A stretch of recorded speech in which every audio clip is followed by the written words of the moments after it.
MTV to New Musical Express. Can hear the tiny whining strum, a band that come to be real hip and get a record contract from a talent scout someday.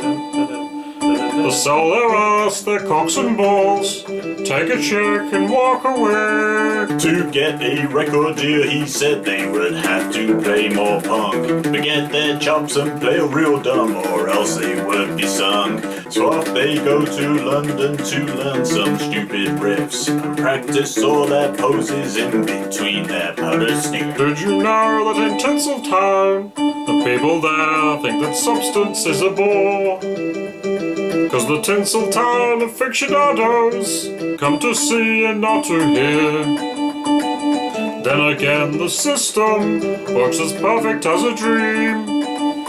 It works for all those record company pricks who come to skim the cream. From the cesspools of excitement where Jim Morrison once stood, to Tinseltown roots bedding from downtown Hollywood. We'd like to apologise, we're very sorry. I insist vehemently. Very apologetic. That was silly. Welcome to the court of the Wenton King. Today we're doing The Smiths. I can't hold up the album because I haven't got it. This one was requested. I don't know whether I can do this voice for the whole episode. So the question is, I think the person that requested it knew that this was quite funny for us to do it because they knew I wouldn't like it. So why is that? Because it's the 80s, Kev. Because it's the 80s. And there's a broad bracket around the 80s which says we do not like. But, you gotta give everything a chance. You give it a chance. Not really. Hang on, which album are we reviewing? Queen is Dead, Right. I think. Is it? So the question is, why don't we like it? Lots of people do like it, and we have to take a step back and think about, why do we like music at all? Now for me, music is about the notes, and sometimes the performance of the notes, but perhaps with this type of music, it isn't. I agree with that, Kev. I think we're in the video era of music. People are making albums, not necessarily to go on tour or anything like that. They're making albums to sell albums, basically, and make money. So the performance isn't key to it all. It's about getting a couple of decent tracks on there to sell your album and get it through the door and sell as many copies as possible. Yes, I think there were a lot of input from record executives at this time, but that's not to say this music is bad, because a lot of people do like it.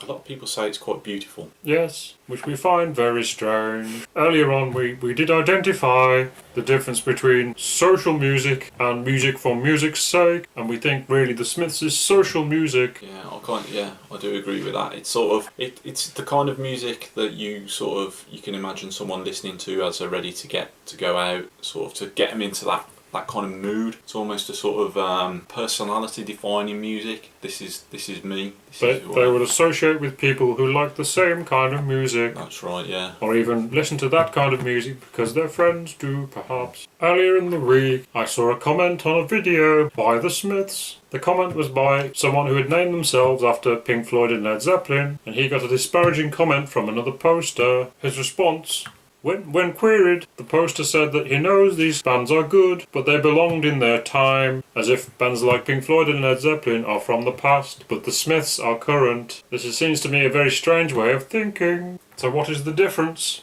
In truth, it's like we said, it's social music. And if that's how you perceive music, you aren't going to like other kinds of bands. However, there are many ways to categorise music. I'm turning into Stephen Hawking. So for example, people are surprised that I like Kate Bush and King Crimson, but to me they go together, and other people will like the Smiths and Frank Zappa, but not King Crimson, for example. So I think perhaps the reasons for them liking it emotionally are perhaps to do with nostalgia, and perhaps a feeling of being back at school with your mates. That kind of thing, an empathy, a social thing, which neither of us feel. What do you think? Yeah, I mean, the 80s was it's hard to think of any high points in the 80s. Times have changed since the 70s. But this is, I mean, they were a Manchester band from working class roots, which traditionally would be a rock band. Proper rock band. This is pop, yeah. It is pop with a working class sensibility though, which is quite interesting. And they're not,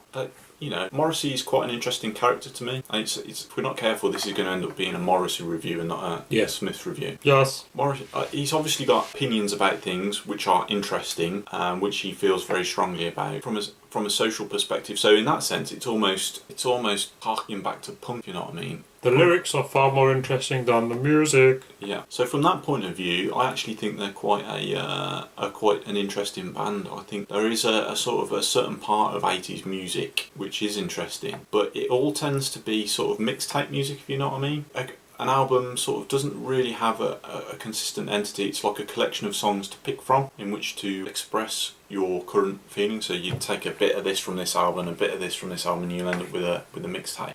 And this album is very much like that. It doesn't feel like an album. Although in the sense it's not a traditional couple of hit singles with a load of filler. I think it's actually fairly consistent. It certainly is consistent. Yeah, and if you like that's going to be good. If you can sort of persist with the vocals, which can get a little bit grating after a while. They very much do. What else can I say about it? But yeah, the Smiths. So for this reason, really, you might as well turn off the review now, because our opinions don't really mean much. So let's talk about the music. And Morrissey's voice is an interesting one, and a very clever way of being recognised on the radio by repeating certain motifs. He has about 4. There's one where he does this, or even, and sometimes, or occasionally, and those ones are the 3-note ones, which are quite rare. Most are 2 notes. The guitar is all strumming of a couple of chords and very generic, but it isn't really about that, of course, as we said. Pop music, you don't really, very harsh to judge pop music on the quality of their strumming. You expect strumming. I do think he's very influential, although it is ultimately very boring unless you want a sort of wall of guitar sound. In a sense, it wouldn't matter if the guitar was out of tune. Before we start, I should say, I do understand Morrissey's voice became more nuanced once he left the Smiths. Right, so, shall we do the first song? What's the first song called, Sam? Is it Queen is Dead? Yes, this is Queen is Dead. Are you sure? I found this song to be more goth than the other stuff, but in a bad way. It kind of reminded me of U2, which I find kind of obnoxious, kind of ego music, but in a good way. It kind of reminded me of The Cure. It has lots of strumming, but very loud, noisy strumming, which is enjoyable in a way, and a man singing in a silly voice. I agree. Track 2. Frankly, Mr. Shankly. This song makes me vomit. I think it's horrible, but it isn't aimed at me. It's aimed at 6th formers. This is supposed to be a humorous song. And it just has some plucking. And a man singing in a silly voice. Track 3. I know it's over. Sounds quite nice when it starts. Some generic doo-wop chords. And a man singing in a silly voice. Track 4.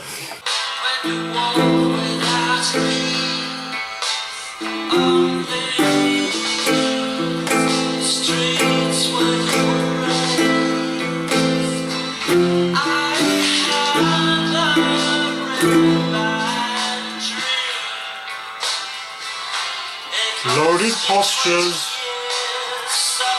posing music, and look cool. Actually, it sounds better through my phone like that. Well, yeah, because it's radio music to be recognised on the radio as a snippet. Never had no one ever. It's also the same chords again as the previous song, and a man singing in a silly voice. Next song. Cemetery Gates. This is a classic piece of metal, a structured metal piece, which enabled them to replace Metallica as the kings of metal. It has a great riff. Oh no, wait, not that Cemetery Gates. It's some strumming guitar and a man singing in a silly voice. Don't know what that's about really. It's a famous song with a man singing in a silly voice. Next song. Bigmouth Strikes Again. The guitar part is actually all along the watchtower, but played in a different position with a capo to hide that fact, I think. Also, it goes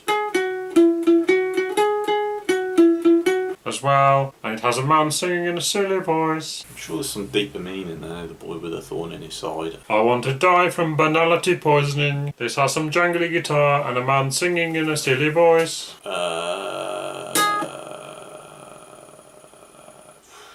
also has some stupid scat falsetto stuff. Empty vacuity. You've got to sort of put it into context. The next song, Vicar In A Tutu. this is a stock rock and roll progression, and thus more energetic than the rest of the album, but it has a man singing in a silly voice. There is a light that never goes. I see. Yeah. There is never a light that goes out. The chords are very familiar, and it has a man singing in a silly voice. 10. Some girls are bigger than other ... This has slightly different guitar work, as it is cross-picked like REM